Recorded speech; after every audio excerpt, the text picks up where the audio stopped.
esse panorama. 1-0 para os Estados Unidos, né? Pelo menos 1-0.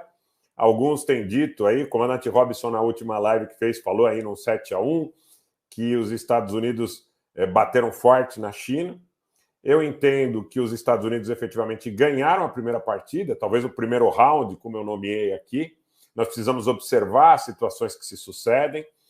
Eu tenho a impressão que uma expectativa muito grande foi criada por parte do próprio governo chinês, quando autoriza seus jornalistas, diplomatas, militares, na imprensa de um modo geral, a uma fala muito rigorosa em relação à ideia de que poderiam coibir, pelo menos a nível retórico, a possibilidade da visita da Nancy Pelosi.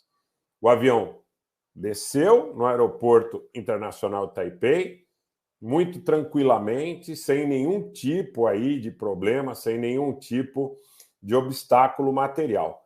Chegou. É uma visita que deve ser muito curta.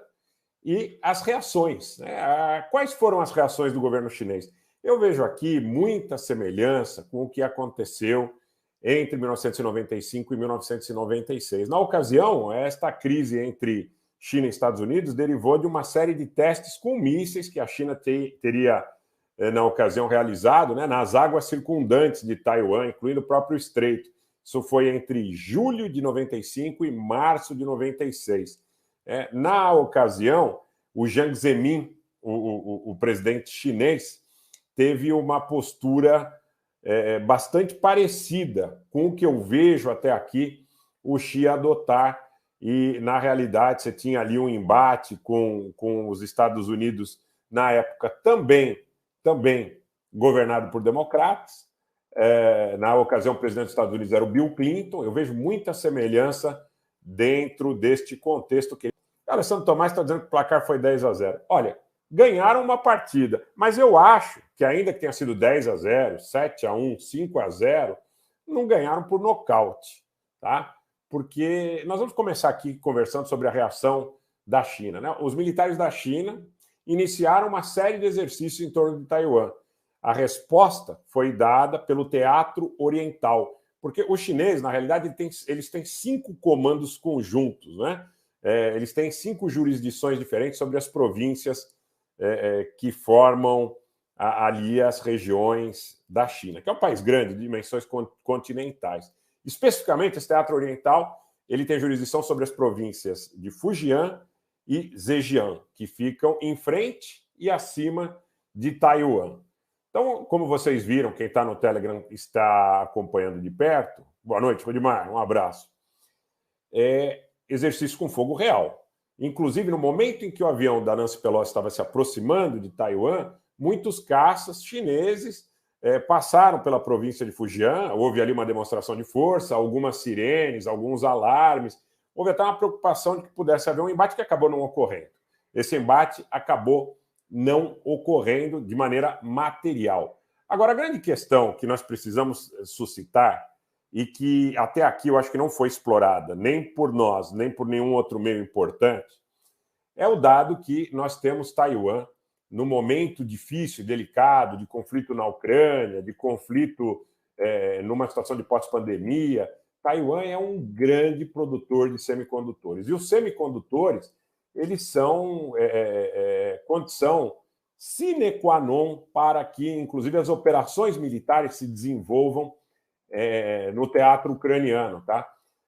Como contraponto à produção de Taiwan, você tem a produção da China, uma pequena produção no Japão, em Singapura, na Bavária, na Alemanha, você também tem uma pequena produção. Agora, você tem como grandes players globais a China, Taiwan e os Estados Unidos, com algumas outras posições de países, como eu expus agora, mas de maneira lateral. Você tem alguma coisa na Irlanda, você teria aí alguma coisa, alguma planta na Costa Rica, planta em Israel, mas os grandes produtores são Estados Unidos, Taiwan e China. Então, nesse momento, para os Estados Unidos, eu entendo, e essa é uma questão que não foi até aqui objeto de análise, para os Estados Unidos é muito importante assegurar o controle físico sobre uma base de produção de semicondutores, porque se eles eventualmente perdessem, no momento, o controle material sobre Taiwan, tá? Se a questão da administração de Taiwan pairasse aí alguma possibilidade de que os chineses tivessem uma ação material e tomassem conta da ilha nesse momento, os Estados Unidos teriam um grande problema mesmo, no sentido de efetivamente assegurar aí as suas necessidades em relação, inclusive, aos armamentos que estão sendo transferidos aos ucranianos no momento do conflito ali na Europa, visto que, muito provavelmente, apesar dessas coisas não serem relatadas de forma tão explícita, os semicondutores produzidos pela China estão sustentando o esforço de guerra da Federação Russa. Tudo leva a crer que os semicondutores chineses sejam parte dos acordos travados entre China e Rússia, lá em 4 de fevereiro, para assegurar a capacidade da Rússia de fazer guerra com a Ucrânia e com a OTAN, que utiliza o território ucraniano e utiliza os ucranianos como proxies dentro desse contexto. Então, é fundamental o controle em relação à questão das plantas de semicondutores. Você tem 3 grandes players globais, repito, China, Taiwan e Estados Unidos, alguns pequenos players, mas que não fazem a diferença no contexto. Esses circuitos integrados, eles são fundamentais não apenas para esforço de guerra, mas para manter uma economia operante já em tempos normais, mais ainda em tempos de escassez de combustível, em tempo de problemas de transporte, logísticos e tudo mais. Então, eu não me surpreendi com a notícia que chegou agora há pouco, que Nancy Pelosi irá se encontrar com grandes produtores de semicondutores, porque isso é fundamental na compreensão desse processo e na compreensão da importância atribuída a Taiwan, não só como um ponto de observação, de hostilidade em relação à China, que é o grande rival dos Estados Unidos no grande jogo global, mas também aí essa questão já instalada em Taiwan da produção dos semicondutores. E Taiwan tem, dos maiores produtores de semicondutores, Taiwan tem do segundo ao 8º ou ao 9º maior produtor de semicondutores, em relação à capacidade produtiva, estão estabelecidos em Taiwan. Então, você tem o maior produtor na China, mas você tem aí do segundo ao 8º, o 9º, estabelecidos em Taiwan. Eu vejo dessa forma, tá? Eu vejo que essa é uma questão que não foi suscitada, mas o controle material em relação aos espaços físicos, aonde se produzem os semicondutores é fundamental.